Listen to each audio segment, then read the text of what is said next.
Good evening and welcome to the calm before the storm. State of the Tigers here on PowerMizzou.com. Gabe, DeArmond, Drew King with you as we are every Monday night, at least every Monday night for the next couple Monday nights. We'll see where it goes after that.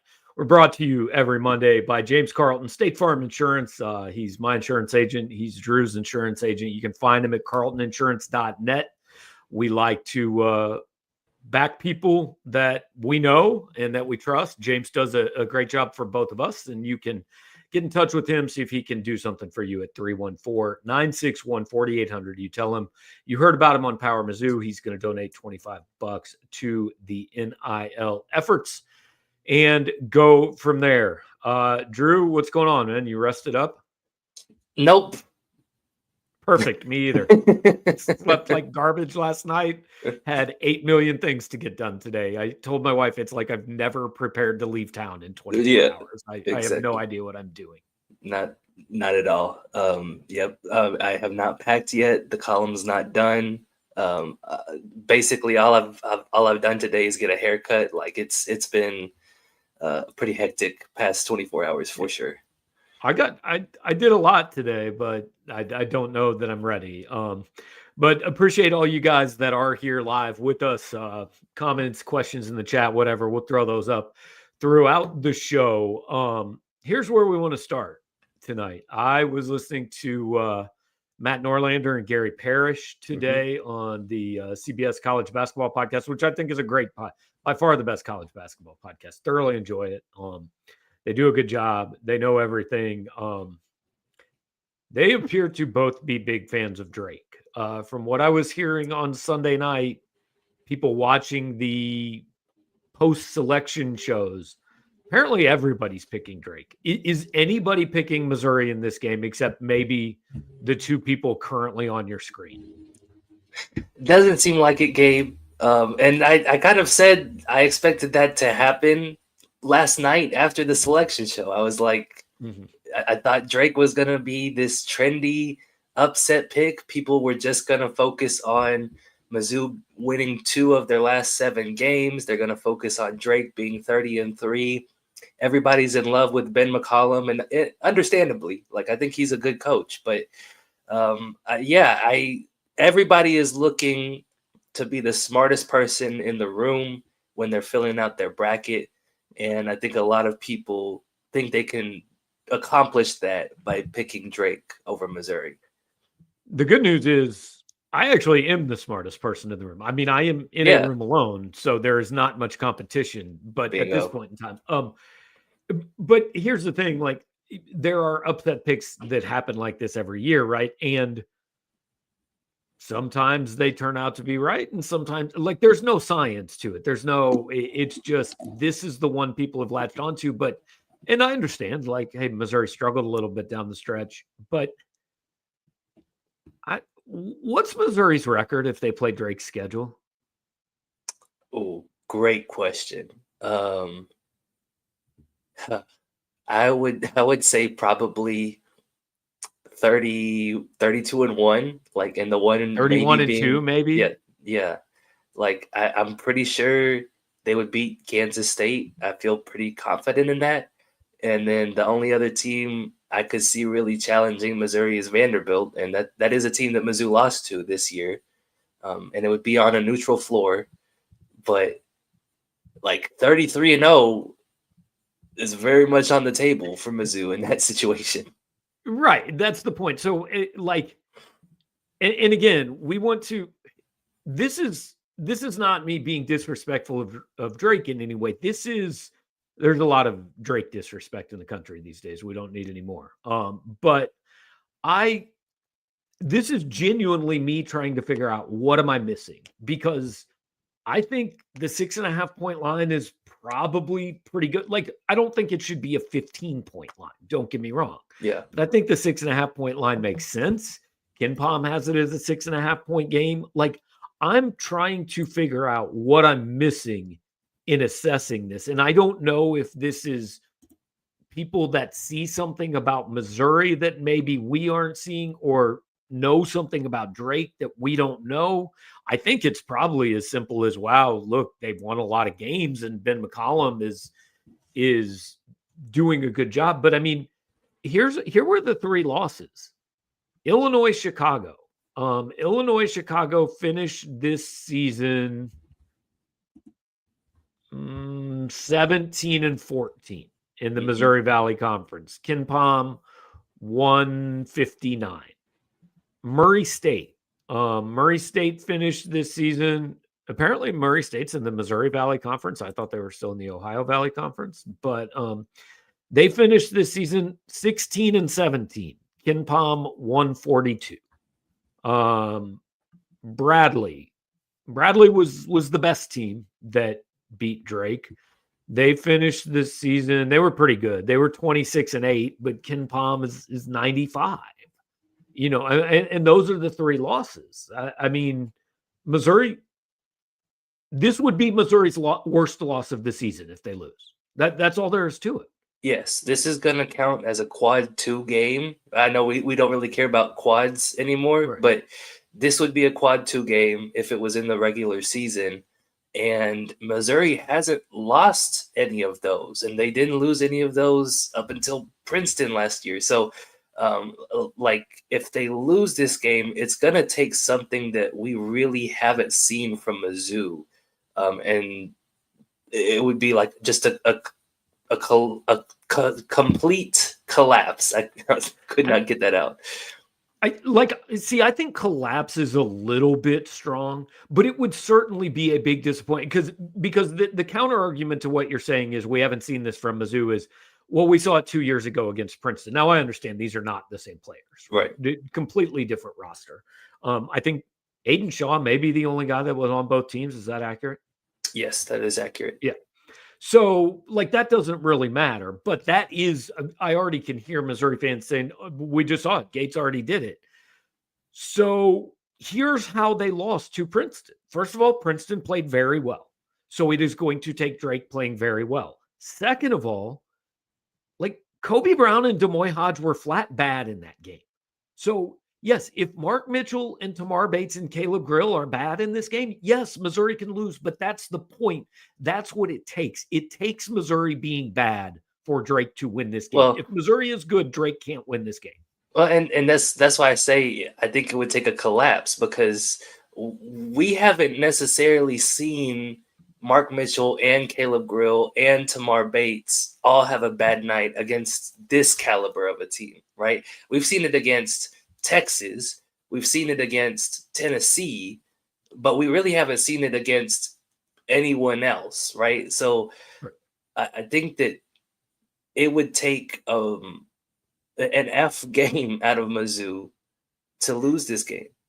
Okay, so that's interesting. And see, that's where I think we differ. I don't think it would take an F game. Okay. But I think it would take at least a C game. If Missouri plays a B game, I don't care what Drake does. Missouri wins the game. Yeah, that's fair. If Missouri plays a C game and Drake plays an A minus game, I can see Drake winning the game. Right. And it would take an A game out of Drake. I don't know. Maybe I'm just low on Drake compared to everybody else. And maybe that's just me being a contrarian.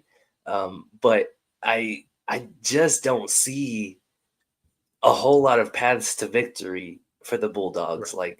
I think it would take a lot for Mizzou to come up short in this one.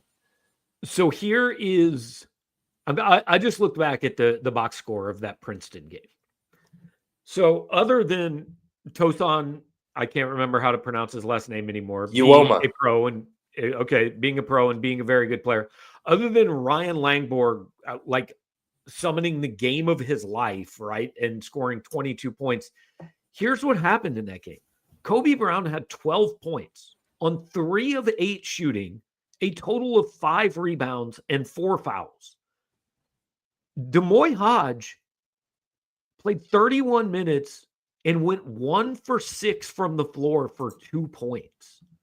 I mean, that's why Missouri lost that game. It's not, it wasn't, they came out and played bad. And that's what it takes. That's what like there's two parts to every upset in the NCAA tournament. And Drew, I know you're not going to know this one, but everybody watching the stream will. In 2012 against Norfolk State, the crazy thing about that game was I didn't think Missouri played poorly. Like they scored 85 points. They overall played pretty well. And Norfolk State just had like an out-of-body experience and played the best game that they could possibly ever play. Okay, if Drake comes out and does that and shoots 87% from the field, okay, cool. Hook him. But if not, I mean, it's going to take Demoy Hodge. So who's this team's Demoy Hodge? I would say that's Caleb Grill, right? Yeah. Yeah. Caleb Grill goes 1 for 6 for 2 points. Yeah, I think Missouri's in trouble. Mark Mitchell goes 3 for 8 for 12 points. I think Missouri's in trouble. Right. But that would be a D game. Exactly. And to be honest, like we just haven't seen that from teams that aren't as good as like what they've seen in the SEC. Like everybody, or just about everybody, played really well against Kansas earlier this year, right? So again, like for Drake, it's just that they don't have the size that Mizzou does. I don't think they have the athletes that Mizzou does. And so I just struggle to see where Drake has the upper hand.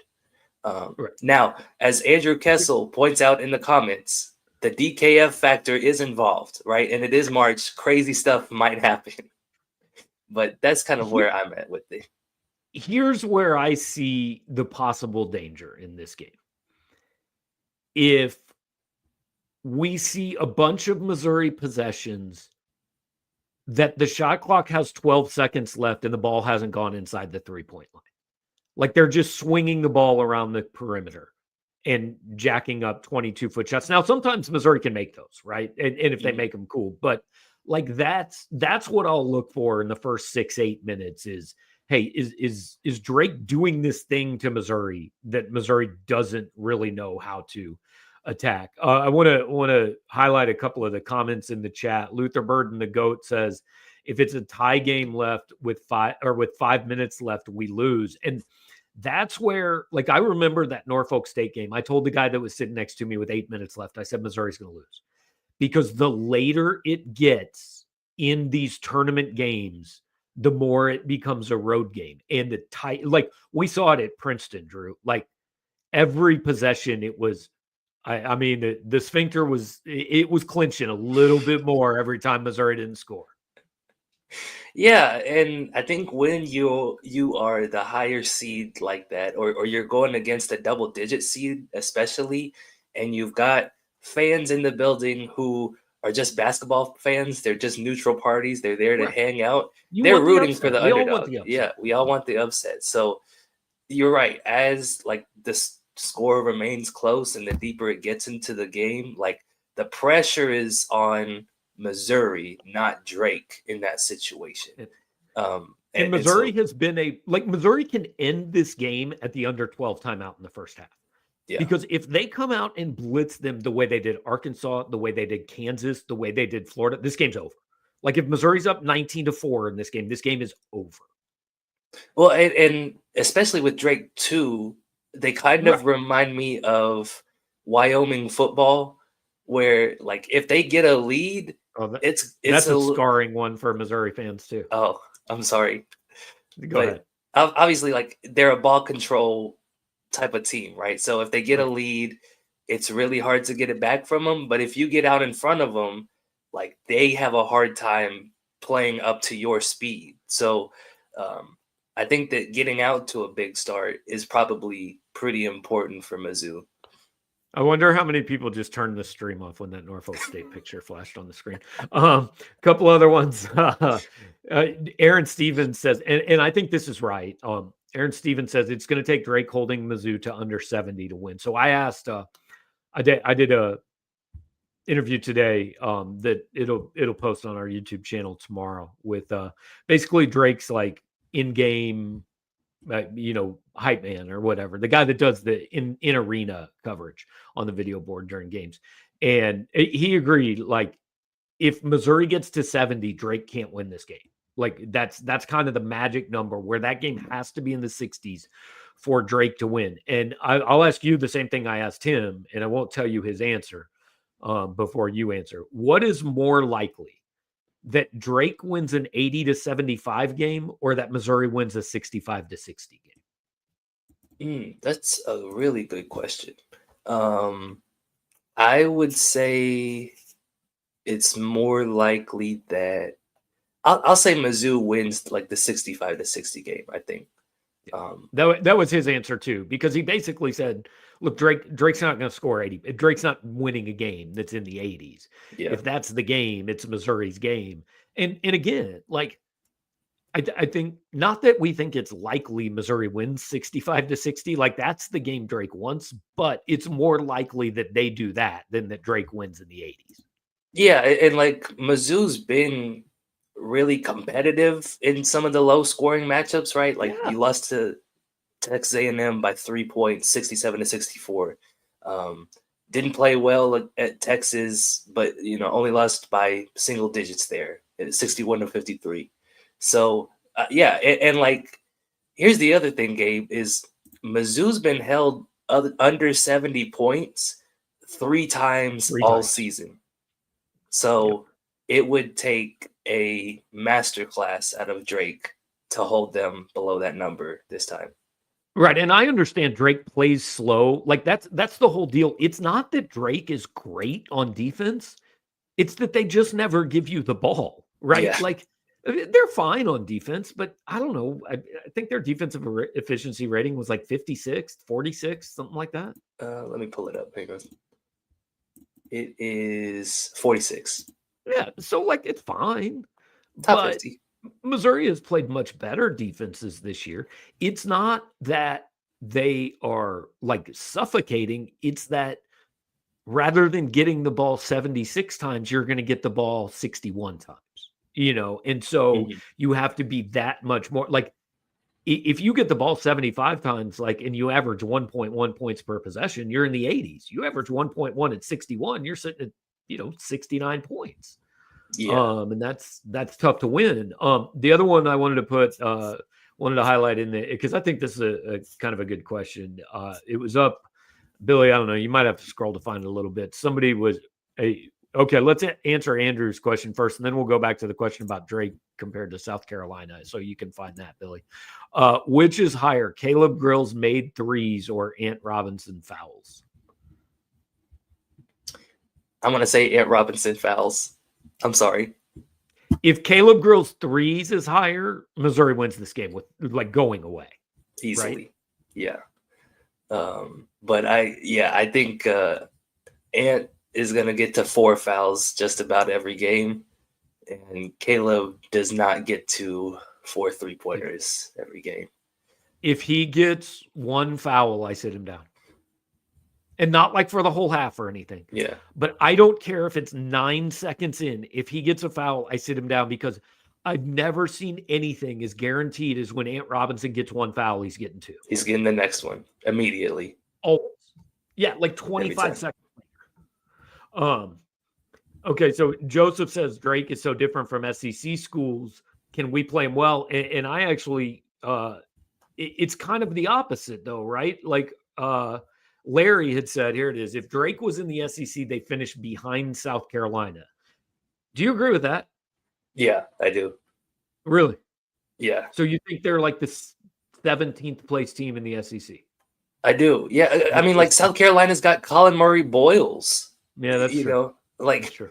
And I don't know that LSU has anybody like that I'm blown away by, but they've got, some pretty good players. Cam Carter is a pretty good player. So, like I just don't know that night to night Drake could hang with the SEC. But here's why the tournament's great, right? It's going back to that Boise State game we talked about a while ago. They don't have to win. They don't have to finish 9th in the SEC or win 12 SEC games. They have to do it one time. Yeah. And one time they can, right? Like They could beat anybody in the SEC once. Now, they couldn't beat Missouri and then turn around and beat Oklahoma and then turn around and beat Georgia and then turn around and beat Florida. Yeah, obviously. They're not going to put together a 500 season if they're in the SEC, but they don't have to. They have to do it for 40 minutes, and that's where the randomness of this thing comes in. Yeah, and so like you said, it's March and nothing's impossible this time of year. And like Andrew said, I'm going to be in the building. We'll see what happens. But yeah, Drake's going to need a lot, I think. How many minutes? Mitchell wants to know how many minutes does T.O. Barrett play? I mean, ideally 0. You hope less than 5, right? Yeah. But I'll say this. I'm fine if he plays. He's the one guy that, like, that's not like you're throwing Peyton Marshall or Honor Boateng out there who hasn't been out there. Like, I thought T.O. looked good in the Florida game. Yeah, he did. And like if Ben starts, I hope I'm saying his name right. If he's going on a burner, right, and Ant Robinson gets into foul trouble, I think I would probably go to T.O. over Marquez Warwick just because I trust him more on defense. Well, and also, you know what I don't hate about T.O. in this game? Like, Creighton's entire defense is based on we're not letting you in the paint, right? Mm-hmm. I mean, that's the idea. Like, you get in the paint, you shoot 57% against them. Their 2-point defense actually isn't very good. They just don't let you in there too much. T.O. can get in the paint again. If he can get in the paint against Florida, I promise he can get in the paint against Drake. Yep. So I honestly wouldn't hate a few minutes out of him. Yeah, I mean, like, I don't know if it's in the game plan. You got to go with the guys who got you here. Yeah. But yeah, like, I think that there are worse options out there than T.O. Barrett, I guess. Yeah. Yeah, I would not hate it at all. Over under rebounds for Gray 10.5. I'll let you go first on this one because I know my answer. I am smashing the over here, Gabe. Really? Yeah, I am. I'm smashing the under because I don't think he plays enough to get 10.5. Right? Okay, see, we were talking about this earlier. I kind of think with the way Drake plays, like I was watching their Vanderbilt game earlier for my column that's coming out tomorrow, and Drake doesn't have that much size, but they are a very physical team, and that was probably the worst game I've ever seen Devin McLaughlin play this season. He had 4 points and 2 rebounds, and Vanderbilt didn't have anybody bigger than him. And like they just got destroyed on the glass. I think it was like 37-20.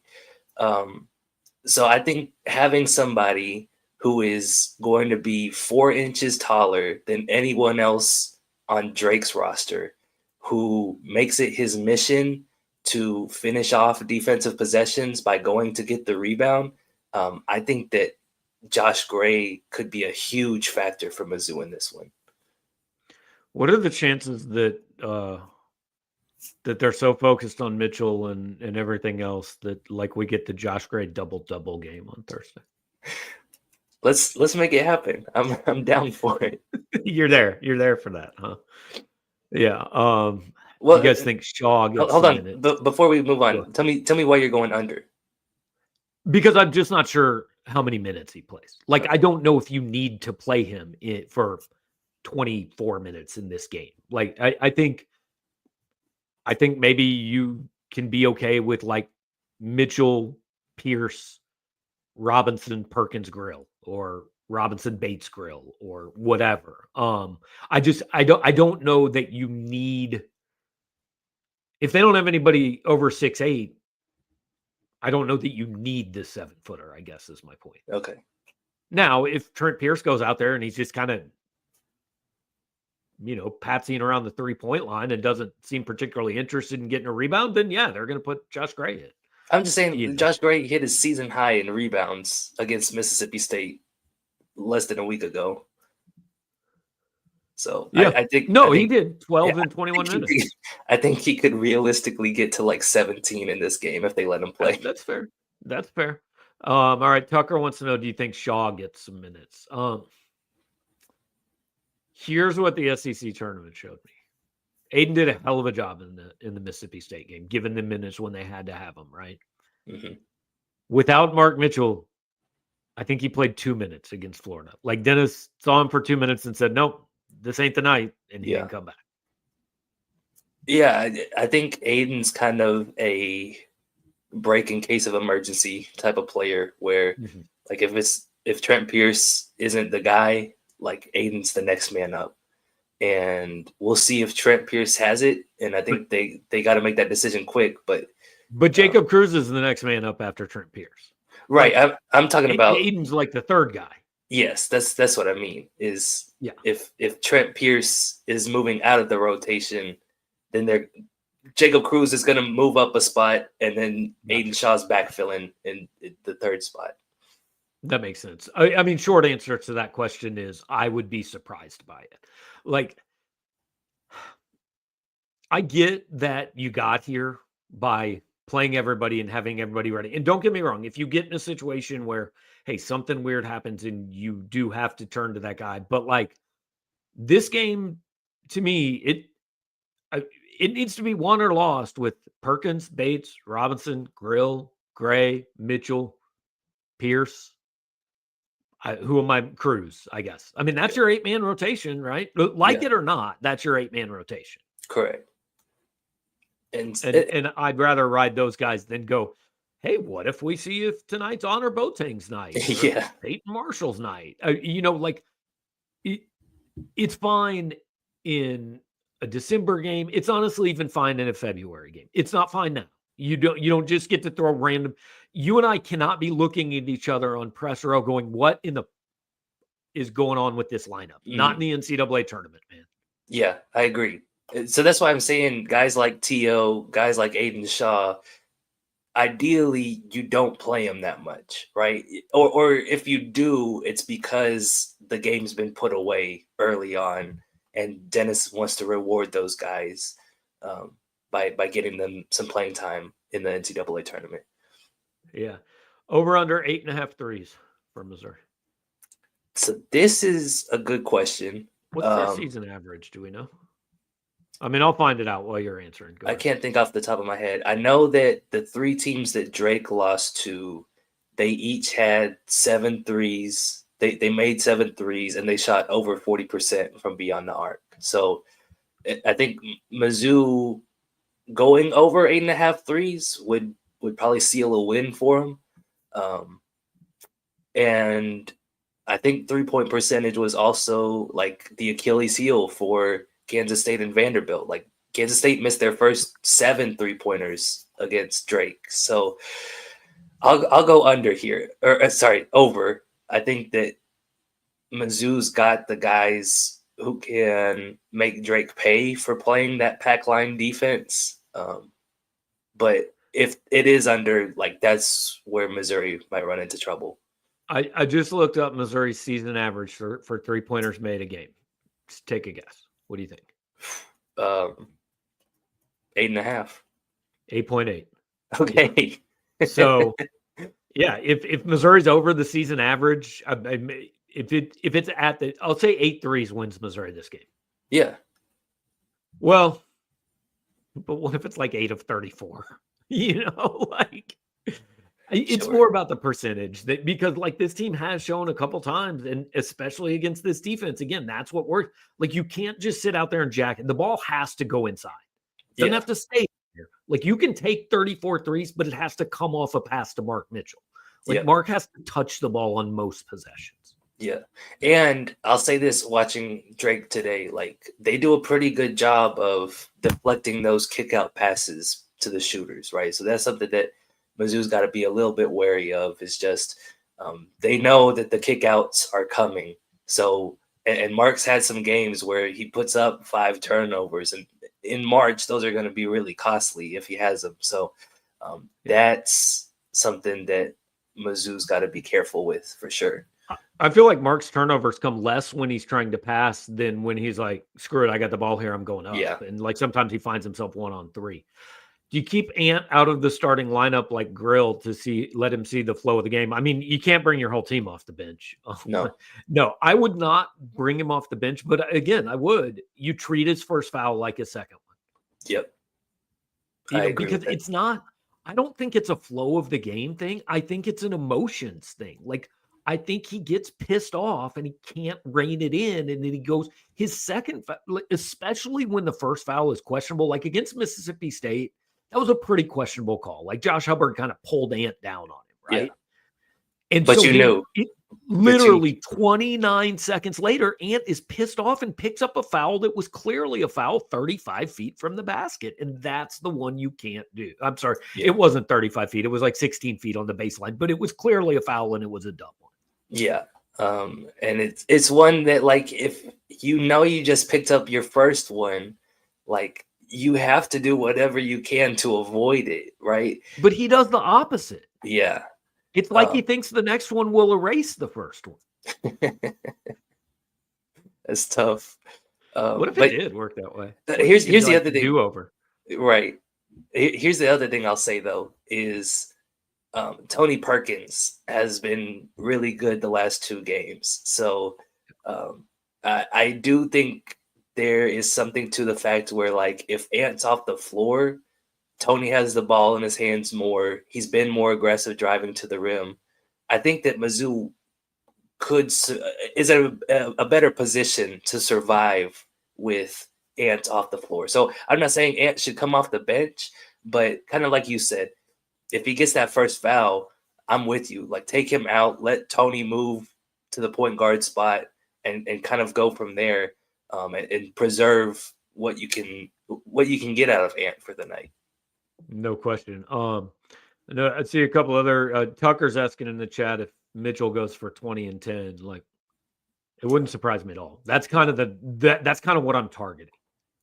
Yeah, and like that's why you hold him out against Florida, is so that he can do something like that with the season on the line. This is why you got Mark Mitchell this game, this time of year. Like, at the beginning of the year, we said he's going to be their leading scorer and he's going to be their best player. And for a long time, he wasn't. But the last few games, like, that's what he's become. And this is not an inexperienced team. Most of these, I mean, sure, Ant Robinson and Trent Pierce haven't played in the NCAA tournament. But, like, Mark Mitchell's been in the tournament. Caleb Grill's been in the tournament. Tamar Bates been in the tournament. Tony Perkins been in the tournament. Like, you know, these guys have played in these spots before, but nobody's played in more big games on this roster than Mark Mitchell has. This is why you went and got him. Yeah, exactly. And Drake's, to their credit, like, got a lot of experience too. They've won Division II championships. The guys that followed Ben McCollum over from Northwest. So having guys like Mark Mitchell, like Josh Gray, like Caleb Grill, like Tamar Bates to match that, I think will go a long way on Thursday. Yeah. And, like, let's be honest, man. I'm sorry, but the Division II national tournament is different than Thursday at 6:30. Yes. It just is. It's different. Sure. But go ahead. I think that, you know, maybe the guys who transferred aren't necessarily thinking that. Like, they're thinking we're national champions, right? Just basketball. So, yeah, that's fair. Kyle McCormick, unsung hero, can't pick Mitchell, Bates, Grill, or Ant. Like, let's acknowledge first, possibly maybe there isn't one, right? Maybe Mitchell, Bates, and Grill are really good, and that's why Missouri wins. You know, so there doesn't have to be one. Yeah. But if we have to pick one of these, I'll say I think it's Gray. I think that he's gonna pull down. If he pulls down double-digit rebounds, that's gonna be a huge factor for Mizzou. I think it's Tony Perkins, because I think he's just, like, he showed me in the SEC tournament, like, he's a postseason type of, like, he's a guy I look at and go, he can make plays in the NCAA tournament. Yeah. Like, just the way he plays, the physicality, the body type, everything about it. Like, I mean, sure, is it possible all of a sudden in the first round, Trent Pierce wakes up and hits 6 threes? Sure, I guess it's possible, but I'm not going to pick it. Yeah. And you know what's, you're probably right about Tony. what stood out about him is that he's shown up for pretty much every big game this year. Yeah. He was great. His first really good game I remember was Illinois. Illinois, he put up 18 points in that one. Had 8 points and 3 rebounds against Kansas. Had 10 points and 4 assists against Alabama. Had the tip in at Florida, right? Like he's a really good player in moments that really mattered during the season.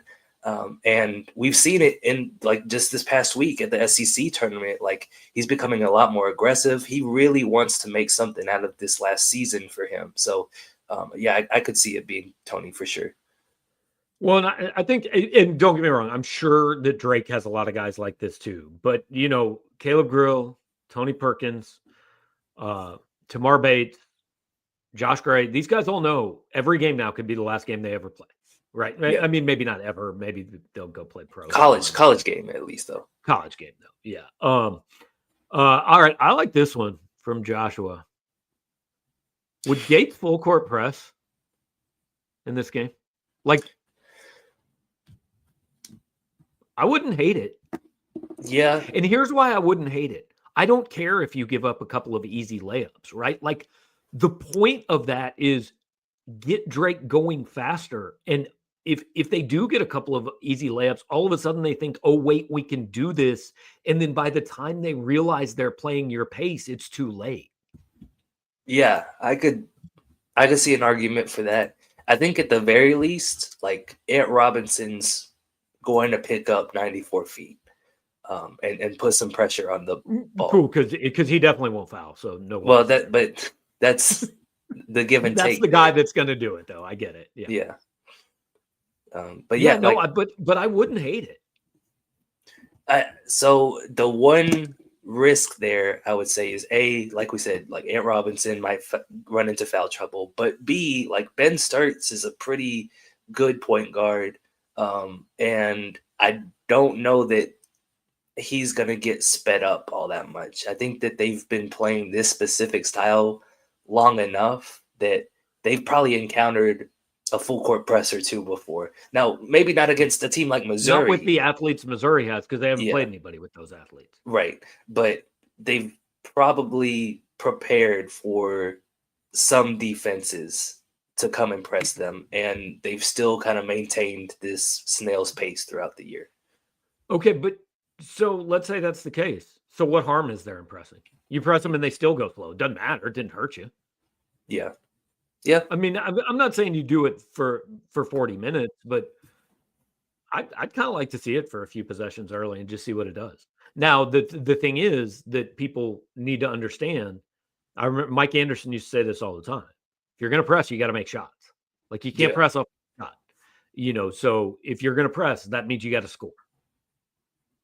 Yeah, absolutely. And we've kind of talked about like both teams are in the top 10 in the country in steal rate.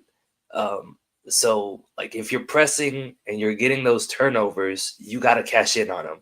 And that's been something that's hurt Mizzou in the past in some of these games is they'll get the turnovers, but maybe don't push ahead in transition like they should, or, it swings to an open 3-pointer and they miss the shot. So like you said, like you got to make shots if you're going to go that route.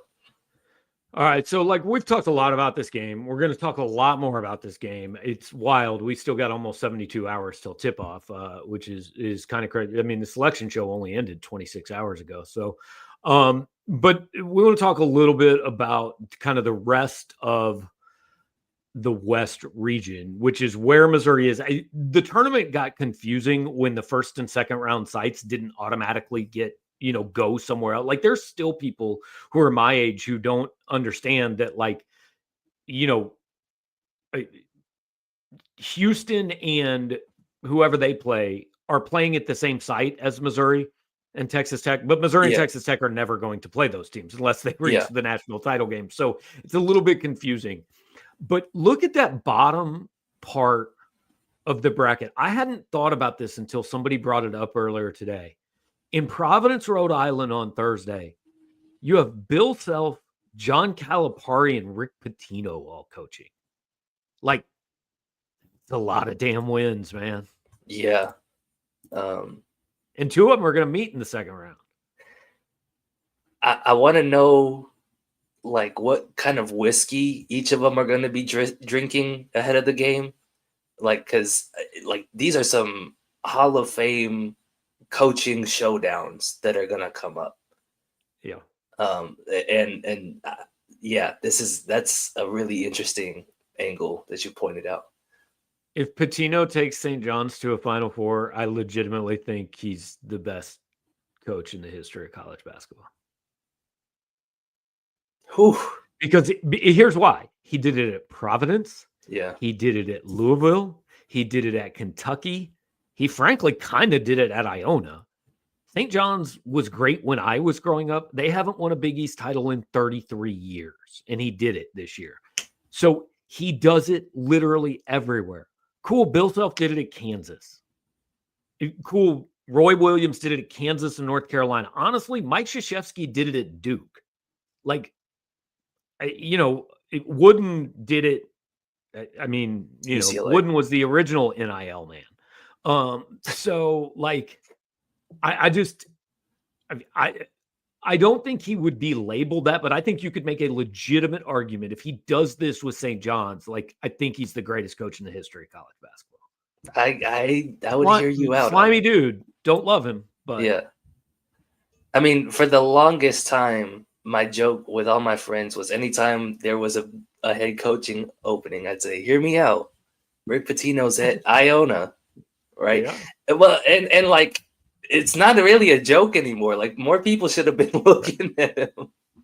Well, it's kind of like and look, I'm not putting Will Wade in the Rick Pitino conversation by any means. I actually think Will Wade's a little overrated as a coach, but like, somebody's got to hire that guy, right? Like, you can't let him just sit down there at McNeese State and win 30 games every year. I'll be honest with you, Gabe. I'm kind of hoping Texas gets him. Yeah.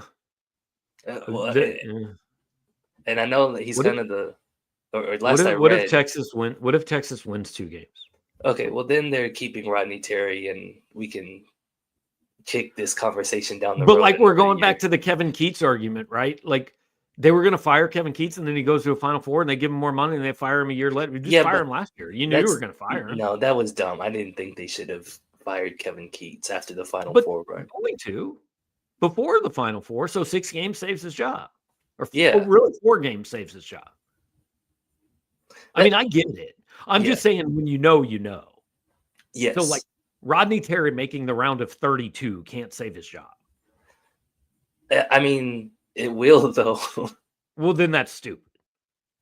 I mean, because who would their second round opponent be? I don't know offhand. Do you? Hang on, I got the bracket over here. It would be. I don't know. I can't find him in this thing. Me neither. Kentucky and Troy. Or first round is Illinois. Second round would be.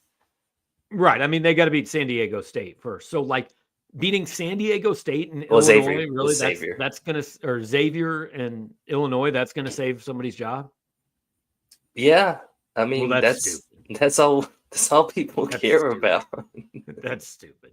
All right, let's just run down Missouri's. Hang on. At what point would it not be stupid? Like, if he made the Sweet 16, does that save his job for you?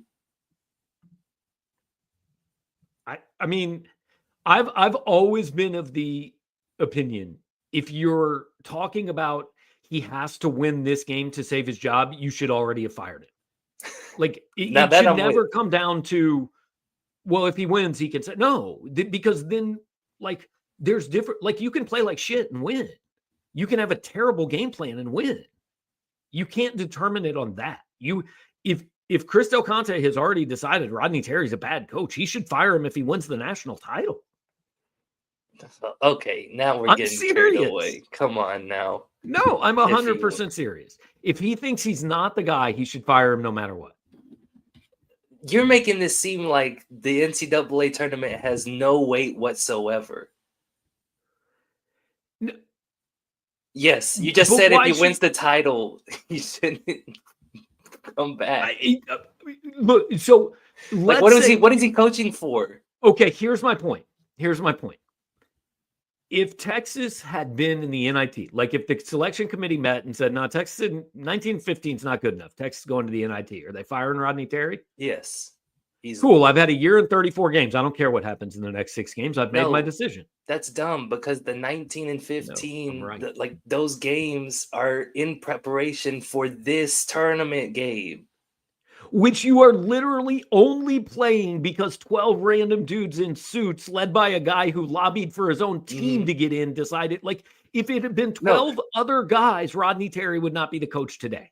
Correct. But what I'm saying is there is a point where, like, oh, what Rodney Terry did in the regular season prepared them to get to the Elite Eight, right? To make them one of their last 16, 8, 4 remaining teams in the country. I think that there is some relevance to that you're discounting heavily. I mean, it's all pointless anyway because Illinois is going to beat them on Friday and Rodney Terry's going to be gone on Saturday. But I 1,000% agree with that. I'm saying that I don't think Kevin Keats should have been fired after making the Final Four. Like, I thought that was... But what did they accomplish by keeping him? All they did is spend more money and delay it a year. Well, I feel like that's more on the administration than it is Kevin Keats. They wanted to fire him last year. That's my point. They should have just done it. And they did nothing to support him after that. That may be true. That may be true. I don't know anything about NC State basketball. So that certainly left. May be true. Yeah. Okay. All right. So let's get back to it. We're going to pick Missouri's bracket real quick. Florida, Norfolk State. Do we need a 10-minute conversation on who's going to win that game? I hope not. I'm going to go Florida there. Yeah, Florida looks real good. UConn, Oklahoma. Best coach in the sport, coaching a 9 seed against Oklahoma. He's not really the best coach in the sport. Well, I thought, because you said best coach in the sport is a 9 seed, so I thought you were saying Porter is the best coach. Coaching an 8 seed. Coaching an 8 seed. I'm sorry. No, Porter Moser, not the best coach in the sport. Okay.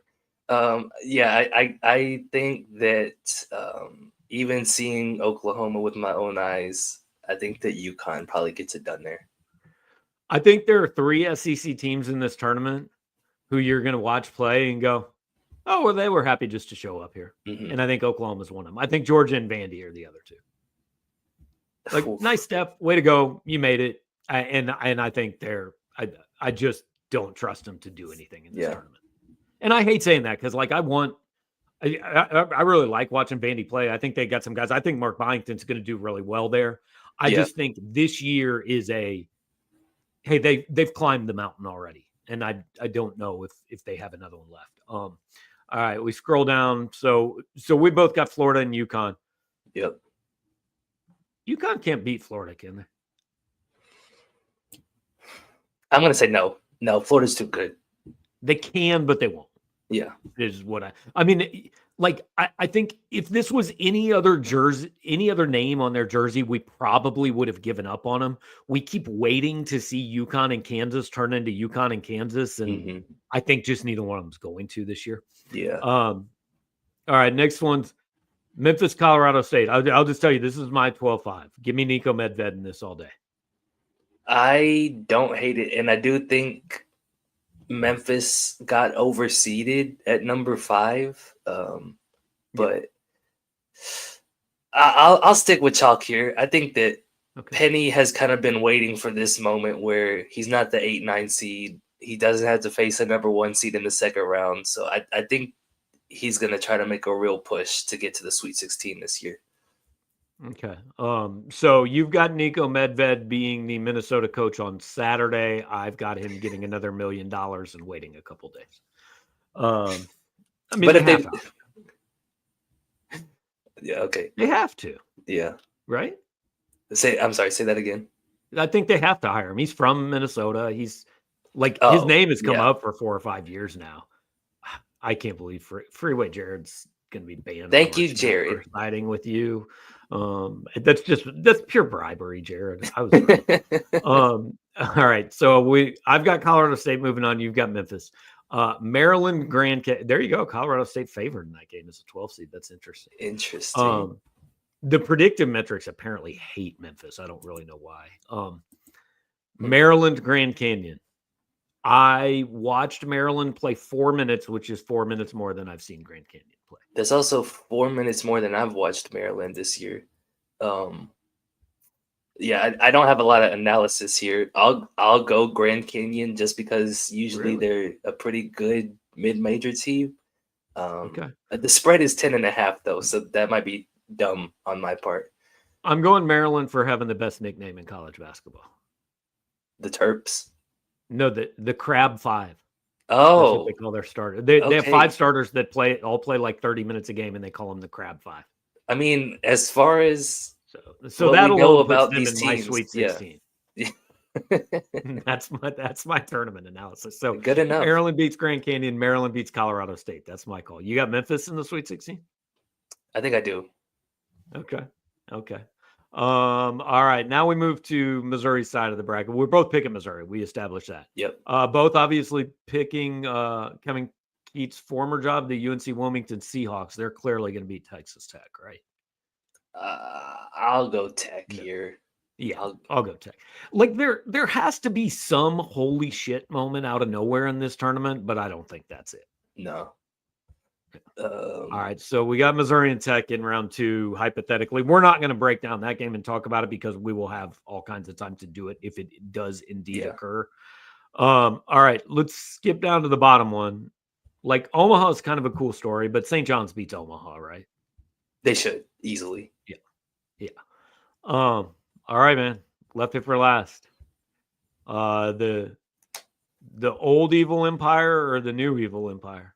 Well, here's my thought on this one, Gabe. And it didn't pan out in the SEC tournament, but Arkansas right now, their trajectory looking like this.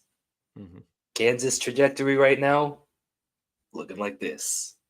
Yeah. So I'll take the team that's been better over the last 2+ months and go Arkansas. I like Arkansas should not be a 10 seed based on how they've played since the end of January. I've got Arkansas in this game too. And the big reason is because every time I've watched Kansas in the last 2 months, I can't figure out if they actually care. Yeah. Like I'm not sure they really want this season to keep going. So I've got Arkansas St. John's in the second round. I think I've got St. John's because I think Arkansas is good enough to win a game. I'm just not sure I ever trust Arkansas to put 2 back-to-back right now. Although, especially without the arrow.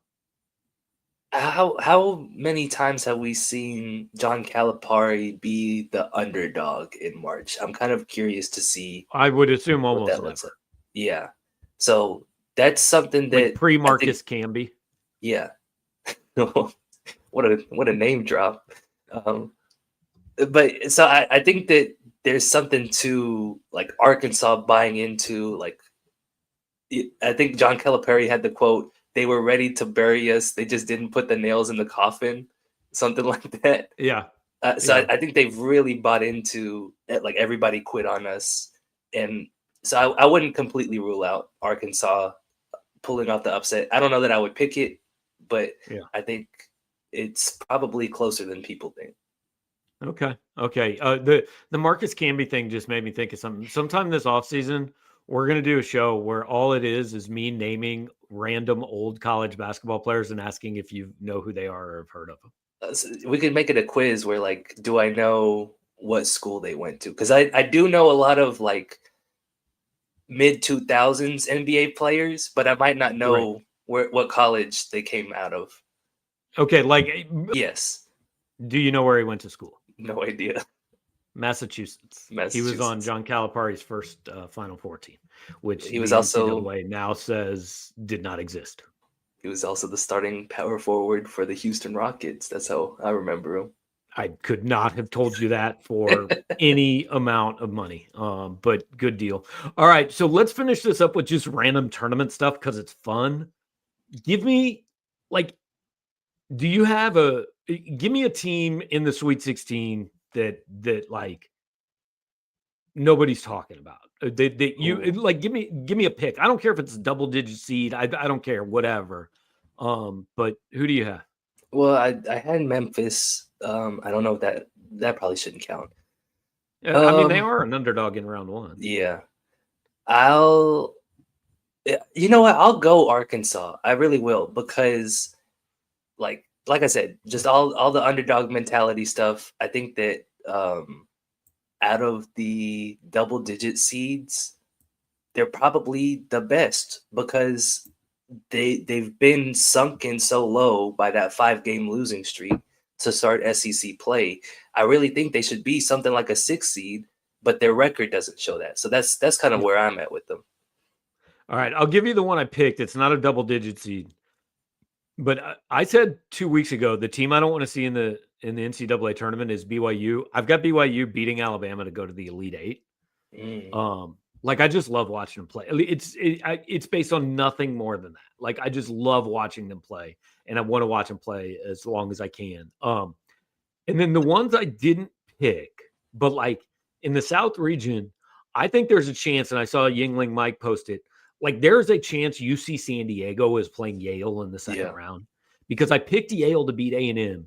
And the team that might have gotten screwed more than any other is Michigan, who thought the Big Ten tournament mattered, even though the committee has told us over and over that they don't pay attention to it because they're tired and they go to bed on Friday morning after putting the bracket together on Thursday night. So what you do Friday, Saturday, Sunday doesn't matter. So Michigan's playing a team that's better than it should be playing. Like, I could see that being a 12-13 game. And in the same region, like, I won't pick it, but Keyshawn Gilbert is out for Iowa State.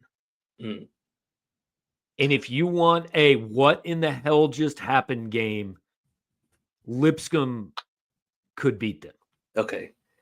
I have to retract everything I said about Arkansas, because I just remembered Adu the Arrow is out this week. You were just on a roll. You didn't hear me. Exactly. Yeah. So take everything back that I just said there.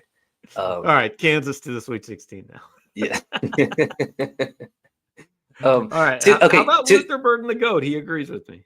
There you go. That's a good point. Injuries are something that I usually don't have a good feel on going into the tournament, and probably should do a better job of. To your point about UC San Diego, though, Michigan is only a 2.5-point favorite right now. Michigan got screwed, man. Michigan should not be a 5 seed. That's kind of surprising to me, considering like what they just did in the Big Ten tournament. Like, if you're beating Wisconsin, the committee didn't watch. Maryland, they don't know what happened. Right, but like I did.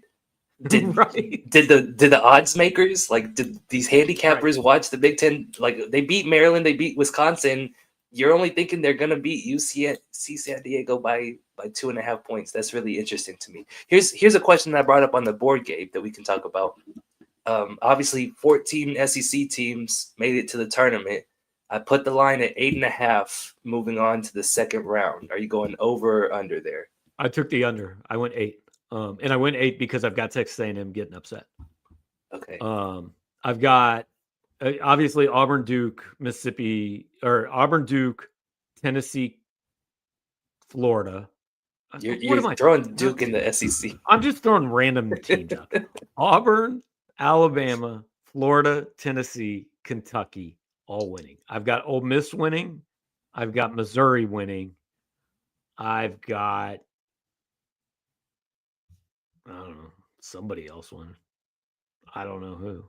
Well, hang on. 1, 2, 3. Oh, I've got Arkansas winning. 5, That's my 8. 6, 7, and Arkansas. Okay. Arkansas is my 8. So I've got Oklahoma, Georgia, Vandy, Texas, Mississippi State, and Vandy. Oh, you said Vandy. I said Vandy. Yeah, and A&M losing. So yeah, I'm at 8. I'll probably be too low. But yeah, I'll say one of the teams that you think loses picks up a win. I don't know who it would be, probably. But yeah, I think it. So you go 9. Over. Yeah, I'll go 9. Cool. All right. Well, we're going to talk so much about this, guys. We're going to be live with you on Wednesday night. We are driving to Wichita tomorrow. No show tomorrow night because nothing really happens tomorrow. It's travel day. We'll get there. The teams will have media day and practices on Wednesday. I'm sorry. So we'll cover that, have 800 different angles on it. We'll do a show Wednesday night. We will do a show Thursday after the game, and then obviously TBD from there. But we will check in with you plenty of times. We want you to check in with our friend James Carlton at State Farm Insurance in Webster Groves. You live in Missouri or Illinois, get in touch with James at carltoninsurance.net or on the phone at 314-961-4800. Tell him we sent you. He's going to give you a free quote. He's probably going to save you some money on his insurance. He's done that for me over the last few months. He can do it for you, and he's going to donate $25 to Mizzou's NIL fund. So appreciate you guys hanging out. Billy running the show behind the scenes. Drew for spending another night with me, which he will be extremely tired of by Sunday night if it lasts that long. Oh my gosh, I almost forgot, Gabe. Hang on. Okay, we're saved it for the end. Best for last. Hey, that was a good one, man. I saw like stuff flying up. Yeah. So. All right, guys. Appreciate it. We'll talk to you next time.